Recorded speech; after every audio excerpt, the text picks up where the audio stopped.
Hello. Welcome to Historia. I'm Kylie. Jamie. Dang it. That was not a good intro. I thought it'd be a good one this time. We tried on the intro. Anyway, how's it going? It's going good. It's been, a couple weeks? It's been a while since we recorded. I think we recorded the beginning of November, and it's already December. So we kind of just like to hit the whole month in one night. And that's what we're doing tonight. So we'll see how long this takes us to record 4 episodes. We'll see. It's been cold. It has been. It's starting to get pretty chilly. But it's festive out there. Did you see that house across the street? I did. It's very, very Yeah, they are competition. But ours is not that much right now. It takes a couple of years. We don't have enough, outlets. Yeah. We have one. And so we're, can only connect so much. Yeah. But anyway, I have a house across the street that is just all decked out. So. Hey, I tried putting up my lights today, and I was short. So I have to go back to Walmart and get some more of, hanging ones, because we're doing hanging ones in the front, the icicle lights. Oh, okay. And then those on are the fun. sides, yeah. I thought you meant you were too short to reach it or something. And I was like, you're not short. But now I get it. No, I even measured for extra length, but I don't know. It just wasn't enough. That's what lights do. They shrivel up. So that's what lights do. I just like our penguin out there. I was like, I want a penguin. It's just a blown up penguin. Anyway. Yeah, I have 2 Christmas trees, 2 small ones. We still have yet to get our big one.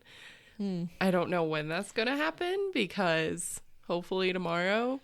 Yeah, you only have 3 weeks. Yeah, and we're going to be gone next week or next weekend, so we can't really go look for a tree next weekend. Yeah. So I told James, because he's taking tomorrow off, because he's been working all weekend. Maybe after work that we go look for a tree or something, because yeah, we need to get it done. Eventually. We leave Thursday. Oh, are you excited though? I am. Did you tell them where you're going? I don't remember. We're going on a honeymoon to Washington. Super excited. She's going to Forks, where Twilight was filmed. Yeah, we're staying in Forks too, which gosh. is going to be awesome. But we're going to the 2 national parks that are up there. You're not going to do the Twilight tour? No. I'll go to the beach. Okay. Let me know if you see any werewolves. I will. But I need to add sound effects to this. All right. Without further ado. Further ado or further ado? Further ado. I don't know No. What are you doing? I don't know what the saying is, but yeah, anyway. You ready to do an episode today? Yes, I have a really good one. You probably have no fucking idea. Well, we're out of Genocide Month. Yes. So is this something a little more happy? There's nothing happy in history. I mean, it's interesting. It's not festive. I'm sorry, for my next couple of episodes, I did not go festive this year, because it's hard to think of a lot of Christmas ones. Yeah, I'm doing a Christmas one next week, and then in a couple weeks, it's not really Christmassy, but it kind of. So, not really. But yeah, so I am the odd man out this month. So, you ready? Yeah, let's do it. So I wanted to take a break from serious topics that lately have been a lot about death. We've had very intense topics recently. Yes. Besides Michael Jackson. Well, that was pretty intense. Yeah. You had a rough life. Yeah, and honestly, after covering the Nazi camps, I have been obsessed with watching Band of Brothers, The Pacific, and Generation Kill. This is all on HBO Max. They are war TV series. Band of Brothers is World War II in Europe. Pacific is World War II in the Pacific. Okay. So pretty much Marines fighting Japanese. Yeah. And then Generation Kills is the first 40 days of the Iraq War in 2003. Interesting. Yeah, I've been watching them. I'm obsessed. I can't stop watching war movies. Okay. I don't know why.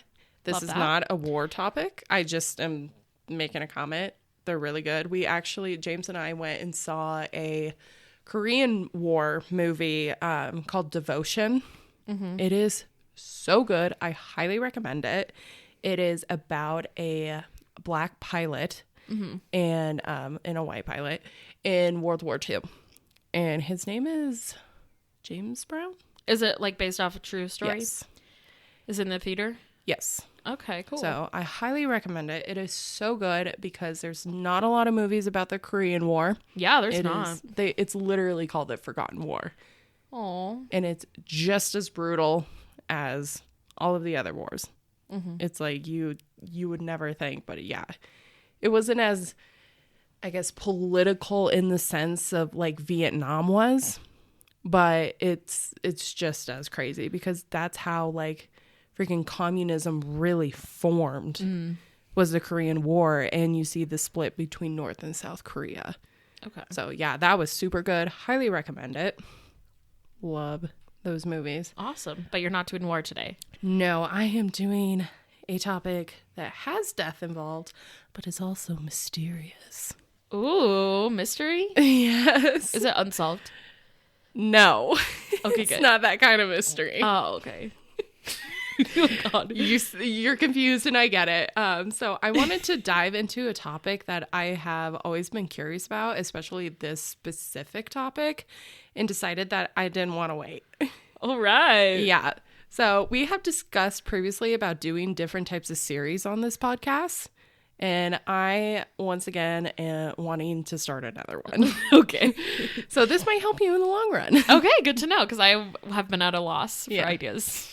Yeah, it's like helping you get off that cold feet or whatever. Yeah, I have writer's block. Whiters. Just kidding. So the series that I'm doing today is the Cursed Objects series.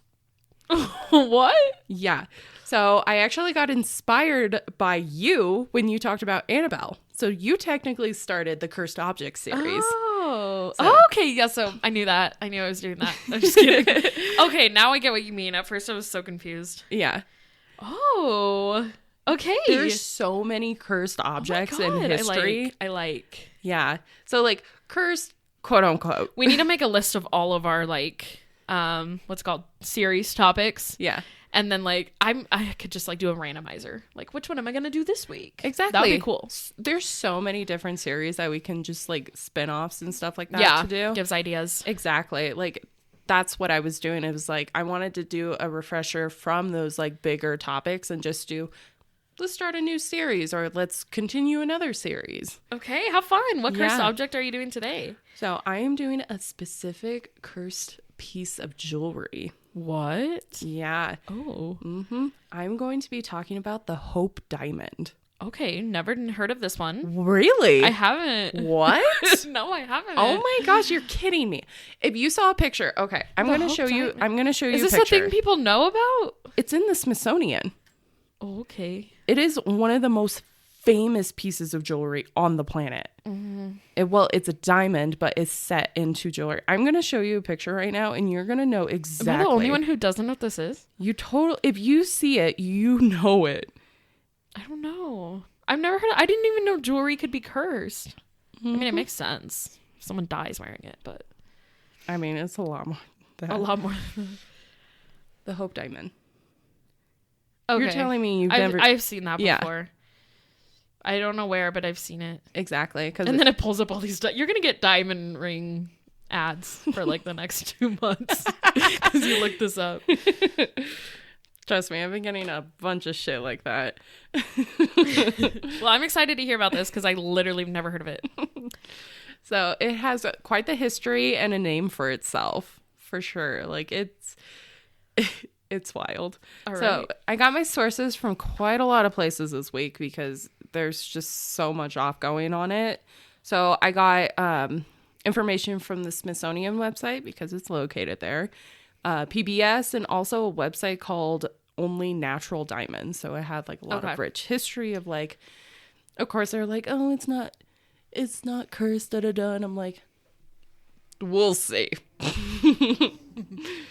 So let's go back in to history. Let's wind back the clocks. How far are we going? 800 BC. Whoa. Yeah, That's so way back when. that's where our story starts, in India. Ooh. Mm-hmm. Okay. During this time, the diamond mining industry was starting to take off in India and would grow rapidly within the next 1,000 years. Mm-hmm. So it's pretty big. It was around the 1600s that India's mining cities were becoming some of the wealthiest and producing some of the most beautiful and unique diamonds on the planet. I did not know that India was such like, at a point in time, was like a big mining, diamond mining. Never boom. knew that. I knew about I know they like their spices. jewelry, Yeah. but I guess that makes sense. Yeah. They had to get it from somewhere. Oh, they got some gorgeous jewelry. Yeah. Oh, gold, jade, topaz, whatever. Oof. So much. Gorgeous. So the Hope Diamond is actually from India, Cool. in one of their mines. We also started to see this expansion of international trade within India when Alexander the Great invaded the area, and diamonds became a sought-after trade. Mm-hmm. So he came in, he was like, this is cool. I'm going to take it. Of course. Because that's what he did. In India, there is what is called the Golconda diamonds. I have found in my research that these specific diamonds are found in an area of the Godavari Delta with cities near Andhra Pradesh and Telangana. So these are really big sections for diamond mines, and that is where the Hope Diamond was Okay. generally found in. If you can find a diamond in this region, you know it's not going to be cheap. Mm-hmm. The diamonds in this area are rare to find, as now the area of these particular diamonds were mined are now inactive.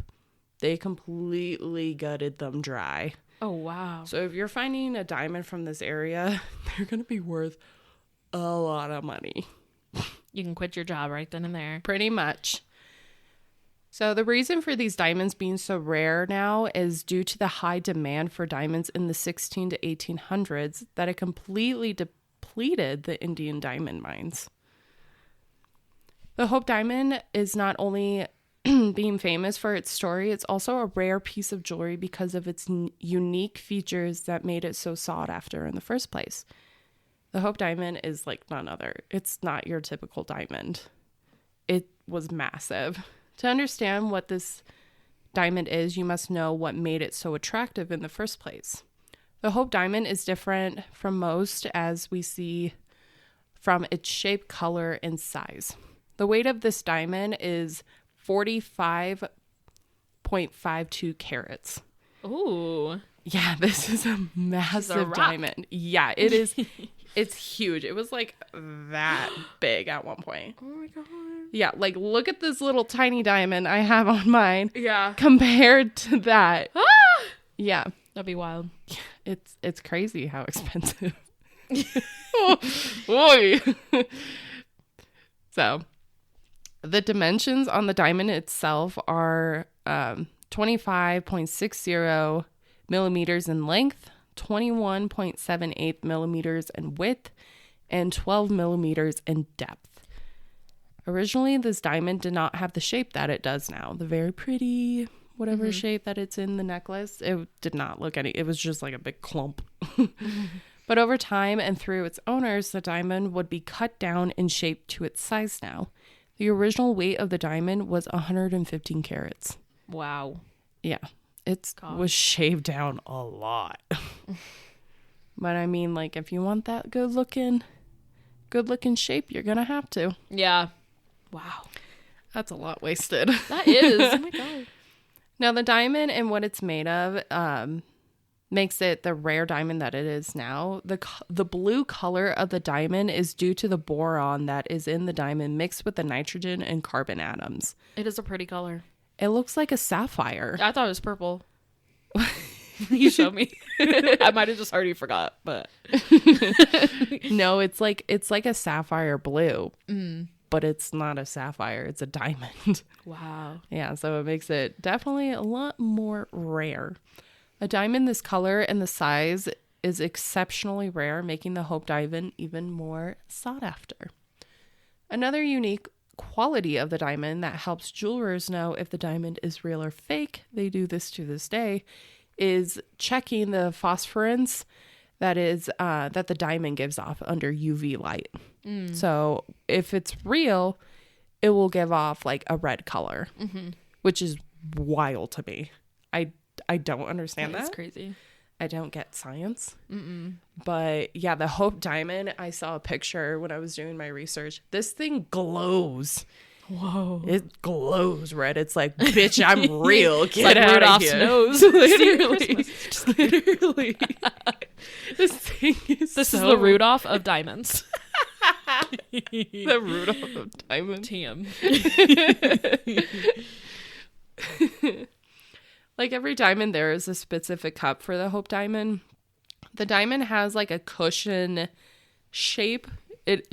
This is the exact like description that I got from the research. It's like a cushion antique brilliant with faceted girdle and extra facet on the pavilion like shape. I'd be like, what are you talking about? I don't know what like any of that means. it's wild. I don't. It's a cushion shape. Let's just go with that. Okay. So this diamond would be used to make a beautiful necklace eventually that has pear shapes and cushion white diamonds around the main part of like the necklace and around the diamond. So this is creating the necklace. There would be 45 diamonds total on that. So on top of just the Hope Diamond itself, it would eventually be turned into the necklace that it is now. And there are added diamonds on top of that. Oh my God. This thing... Oh, if you get your hands on it, you're going to be like, I don't know what to do. It's so expensive. I would never touch it. No, can't be responsible for that.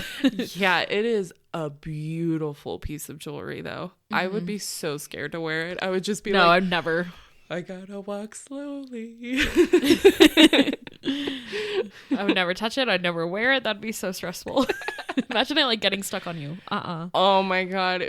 That sounds like a freaking like rom-com It type does. movie or something. It does. They're like trying everything to get it off. Oh my God. Running around, the cops are chasing after him. Yeah. Get back here. Rom-com. Oh, it's like two people who hate each other, and then at the end of the movie, they realize they love each other. They're like, that journey was amazing. They don't get arrested for stealing a freaking million, like a Yeah, multiple they never million get dollar. arrested. It's so funny. We created a rom-com of the Hope TM, Diamond. TM, TM, TM. Do not steal all your ideas that we're coming up with tonight. We're creative tonight. So we have discussed the beauty of the diamond. Let's get on to the history. Ooh, this is what I'm curious for. How is it cursed? Beginning in the 1600s, we introduced the first owner of the diamond, Jean-Baptiste Tavernier. Oh. So a little just like overview. What makes this a cursed object is that multiple of the owners who have owned this diamond either die in its possession or have really bad luck. So, forewarning. That's why it's cursed. It's over. We're done. The end. The end. Oh no. So, as the mines in India were becoming more popular, I would say Jean-Baptiste got his hands on a pretty nice diamond. So he kind of just like wandered in and was like, that's a nice diamond you got there. And they're like, you want it? And he's like, sure. That's a nice diamond you got there. So in 1668, it was noted that Jean obtained the diamond that he would go on to call the Tavernier Blue because of its name and his name and, you know, the color of the diamond. Like every other merchant, Jean would go on and sell the diamond to a prestigious family. And that was none other than King Louis XIV Oh. in 1668. Oh, wow. Wrong King Louis. Jean would go on selling King Louis an additional 14 large diamonds and also sell smaller diamonds. Wow. Yeah, he sold a lot to the king of France. This could very well be when the curse of the diamond started. You remove the diamond from its home, the diamond is going to make the owner pay. I mean, the diamond's worth more than than the owner, so makes sense. Yeah. At this point, it was just a block of diamond. It wasn't even that gorgeous. The necklace that we see now wasn't even until the 1900s that we saw. Really? Yeah. Ooh. Yeah, it had different looks. She changed. So right now it's just a block. Yeah. A block. It's just the diamond. Just a huge diamond. Now, we never know what happened to Jean, if he died an untimely death, but I would like to think that he did fine. Perhaps. I don't know. I'd like to... After the French monarchy obtained the Tavernier blue diamond, Louis would go on to ask his jeweler, Sieur Pateau, to cut the diamond. At this time, the Tavernier blue was large and awkwardly shaped. Not a good shape to be placed as a piece of jewelry for the French monarchy. Pateau would go on to cut the diamond to it being 115 carat to now a 67 and eighth carat diamond. The name would go on to change to being known as the blue diamond of the crown or the French blue. It's mostly the French blue that it goes after. So King Louis XIV would go on wearing the diamond set in gold and through ribbon and would go on to wear it for ceremonial events. Wow. Mm-hmm. The family would have this diamond until, well, the French Revolution. That'll do it. Yep. So King Louis XV would go on in 1749 inheriting it and again resetting the diamond into different jewelry attire. This time Louis had jeweler André Jacquin reset the diamond that would be used for ceremonies for Order of the Golden Fleece. I'm not familiar with that. I kind of want to cover it one day. But King Louis XV would obtain the French blue diamond until 1791 when Louis and Marie Antoinette tried to flee France.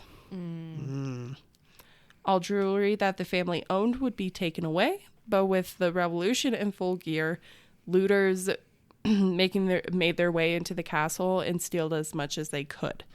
This was including the French blue diamond. This would be stolen in 1792. Now, where does this curse come into play for King Louis XV and Marie Antoinette? No. Well, it was more than just the revolution impacting their wealthy lives. It was actually their lives that were impacted. Eventually, both would lose their heads to the guillotine in public with all their citizens watching and cheering that the French monarchy was dismantled. Oh. So, that's its first, its first victims. Wow. What an intense way to go. That is. I think I know where the fame's coming from. Jesus. Yeah. Oof. It would be over 20 years that the diamond would be missing. Like, it could just it went poof. No one knows where it went. No one knows. But in 1812, a blue diamond was cataloged by a jeweler of Jean Francion. It was stated by him that the diamond had belonged to a diamond merchant of the name Daniel Elasian. It was noted that the diamond had been cut, but it was evident that it had been cut from the French blue due to its shape and rare color that it presented. I was trying to figure out how this made any sense, but they have their way of like verifying, like that's their job, is to verify what is what. And I guess in 1812 he was like, that's the French blue, and then he didn't do anything about it. He just said it. Yeah, he was like, this was cataloged, like this, it looks different now, it's Okay. it's smaller. But it's like, of course, like you don't want someone who like stole it, you don't want it to look exactly the same, so of course you're gonna like cut it, reshape it as much as you can to be like, no, that's not that French blue. Yeah. It's something else. That makes sense. But they knew somehow. I don't know how. I tried to find it, but kept coming to dead ends. So the diamond would then come up again in the 1820s when a portrait was made of King George IV of England. I was trying to figure out, I think he was just a nobleman. Oh, okay. Yeah. He was wearing the insignia of the Order of the Fleece and a blue diamond around his neck. that looked a lot like the French blue, but a little different now. Huh, interesting. So it's like the golden fleece, blue diamond. This is the French blue. It's exactly how they thought of it. It's like an episode of Scooby-Doo. Let's uncover who did this. So now the curse comes back into play in 1830 when George IV dies and his family struggles are due to the massive debt he left behind and is now reflecting onto his estate. So it's like this guy now has a French blue and it's not doing too well. His family's not doing too well. So to pay off these debts that George just obtained over the years, the family would have to go and start selling his jewelry that he owned. This was including the diamond. So now where we get the name from, the Hope Diamond, is this next owner. So the next owner that we get the name is Henry Philip Hope. It was cataloged as now the Hope Diamond, but there was no history on where the diamond was brought from. So it's kind of just like all over the place. Kind of just shows up when it wants to. Yeah. Henry would go on to own the diamond until his death in 1841, and after litigation regarding the diamond, Hope's nephew, Henry Thomas Hope, would go on to own the diamond. So it's like, yeah, this dude could be dying, and dude died, but it just, this diamond has been carrying a lot of bad juju. Yeah. Henry Thomas Hope would own the diamond for several years, but it would be out of the family's possession when he himself came into pretty large debt in 1902. So, debt and death is good the mix. two. Yeah. He would go on to sell it to a man named Simon Frankel, a jeweler from New York, for $148,000. Ooh. That's still pretty cheap for a diamond, but I guess in the early 1900s, I don't know. No, I have no idea. So this is a steal, though. You have to think $148,000 for a 45 carat. Yeah. Yeah, or a 67 carat at this time. So the Hope Diamond would stay in the safe of Simon Frankel for about 6 years until he would go on and sell it. So nothing really happened to him, but I guess because like it wasn't being flaunted around, kind of just did whatever. So needing cash for his business though, so debt, Simon would go on and sell the diamond to a Turkish Sultan Abdul Hamid II for about $400,000 at auction. But for some reason, the Sultan would go on and sell the diamond onto Pierre Cartier pretty quickly. He probably saw it was like, that shit's cursed. Take it. I don't want it. So Pierre Cartier was a jeweler who, in turn of owning the diamond, would go on and try and sell the Hope Diamond to a Washington, D.C. socialite, a woman named Evelyn Walsh McLean. He tried selling the diamond to her in Paris in 1910, but she rejected it because she didn't like how the diamond was set. She's like, this thing is fugly. Oh my Get it out God. of my sight. Wow. He was like, shit, well, she needs to, I'm gonna sell it to her and I don't care what I do. Damn. So Cartier would take back the diamond and reset it and give it to her for the weekend to try it out. And she ended up buying it for $180,000. She changed her mind. Yeah, so he like reset it, kind of made it a little bit, I guess, prettier for her. And she's like, okay, I'll take it. I guess it's good enough. Still $180,000. Like, holy shit. Yeah. Evelyn would have the diamond first set into a headpiece, and over time would have the diamond set into the necklace that it is today. Okay. So we got the name from the Hope family, and we got the appearance of it from the McLean family. She would own the diamond until the day that she died, but of course I have to mention how shitty this woman's life was after she obtained the diamond. Oh no. Yeah. This could be all coincidental, because it probably is, but I mean, this woman went through a lot. So to start off, in 1913, 2 years after owning the diamond, Evelyn's mother-in-law would die to pneumonia. I mean, it's pretty common during this time, but like... Still. Oh. So this death did not stop the family, and the McLean family would move into their extravagant mansion in 1916. A huge tragedy would come to the family in 1919 when Evelyn's son, Vincent, would be hit in front of his home by a car and would die shortly after being hit. That's not something that happens a lot. No. Especially in 1919. Yeah. Oh my God. 10 years later, Evelyn and her husband, Ned, would separate. So, marriage isn't looking so good. I can't blame that on jewelry, though, you know? Yeah. In 1941, Ned would die in a sanatorium due to alcoholism. Oh. 5 years later, Evelyn's only daughter would die of a drug overdose. Wow. Yeah. Only a year later, Evelyn would join and die at the age of 60. She was pretty young when she died. So that family got a terrible stack of cards. Yeah, that was pretty rough. It was not in their favor.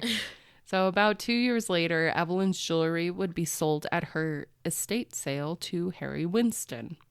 Because of how beautiful and rare her collection was, Harry would send the jewelry on a 9-year tour around the United States for people to see the beautiful jewelry and to hear its story. After the tour would conclude, Harry Winston would go on to donate the Hope Diamond to the Smithsonian in 1958. Wow. It's been there for a while. Yeah. In 1962, the Smithsonian would send the Hope Diamond for a month to the Louvre for all people to see the old diamond and the last monarch and the last piece of jewelry that the monarch of France would have, or the last monarch of France.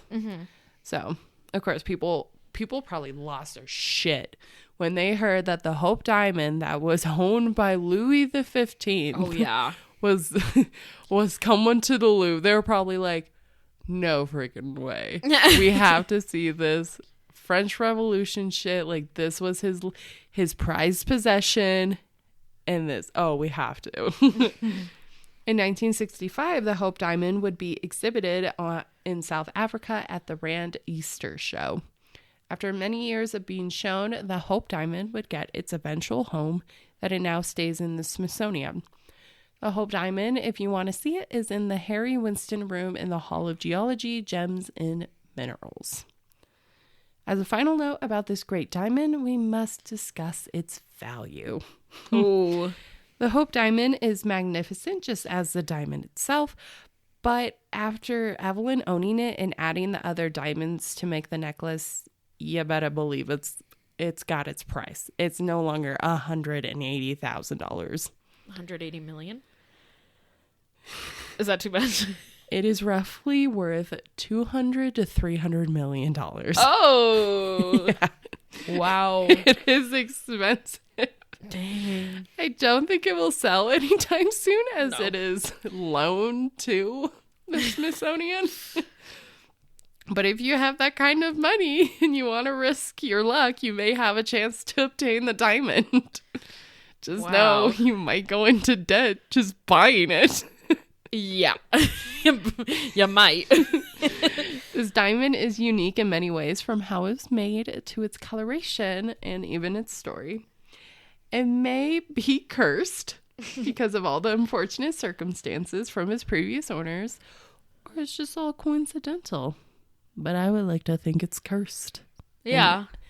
So that is the Hope Diamond. I feel like it's cursed. It has to be. Something that old, that's been around. Mm-hmm. Wow. Interesting. You probably didn't think I would do that. I would not guess that you would do that, but I like it. Well, I wanted to, when I was doing my research, I wanted to do something different. And I was like, I don't know where. I think I was watching something and it was about like jewelry or whatnot. And I was like, what are some of the world's like famous jewelries? And I was like, what are some of the world's most cursed jewelry? And the Hope Diamond is like number 1 on the list. Oh, wow. Yeah. So it's like, okay, like this jewelry, like this necklace it's been through a lot. Yeah, that's really interesting. Mm-hmm. So I like this new series. yeah, it's a good series. I think I was like, hold on. I was like, you know something? Titanic. What was the Titanic? Because there's a diamond in there, right? Ocean Blue Heart. When you showed me that picture, I thought of the Titanic. But I don't know why. Was the Heart of the Ocean supposed to be like a Hope Diamond? Oh. I don't know. Sorry. It was like when I looked it up, it said Titanic at the top and I was like intrigued. Well, I feel like there was something in the movie where there was a big necklace, right? Yeah. It was roses, but this one is, it's heart-shaped. Oh, okay. So it's not the same. No, but they look when similar. you showed me that, I immediately thought of that movie, and I haven't seen that in years. Well, yeah, because it looks a lot alike. What does hers look like? Like hers is like this. Like it's very similar to the Hope Diamond. It just doesn't have, it's like a heart shape and it has like but that one's a sapphire. Yeah. See, it's so hard to tell because you would think at first look, you're like, that's a giant sapphire. No, it's a fucking diamond. I didn't even know diamonds were different colors. No. But they do. They like, you mine diamonds in or there's some, it's just the chemicals in it that make them different colors. Bill Nye, can you please explain that to me? See, this would be the fun stuff I would like to learn in science class. Yeah, that would be cool. Like just taking like, why is a diamond a different color? Like, give me that type of science. I don't give a fuck about some of like learning the periodic table. Chemistry. Tell me what atoms from the periodic table created this blue diamond. I want to know that. Make it fun like that. That is true. That would be cool. It'd be cool to see like diamonds. Not that a school could afford it, but like to see a diamond under the UV light. I mean, you just take them to a museum because like the Denver Museum has a whole gems and minerals section. That's true. That's true. So visit your local science museum. They probably have diamonds, sapphires, and all that shit. Yeah. Go there. God. Go to the Smithsonian and see the Hope Diamond. Hopefully the curse doesn't follow you home. Wow. Where can you find us? You can find us on Instagram, Facebook, YouTube, and TikTok at Historia the Podcast. And you can email us at historiathepodcast@gmail.com. Don't forget to follow us on your streaming device, whatever, or app, whatever the word is. Whichever one you're on, follow us. You can give us a rating. That would help out tremendously. Thank you for listening because Spotify Wrapped just came out. Yeah, we actually had a significant growth since last year, which was really cool to see. Yeah. Especially like as a smaller podcast, to be able to see that. So it's all thanks to you all. So thank you. And yeah. We'll catch you next week with a fun one that I don't know what's going on. Christmas themed. Yay! It's the holiday season. Okay, goodbye. Holiday season. Whoop-dee-doo.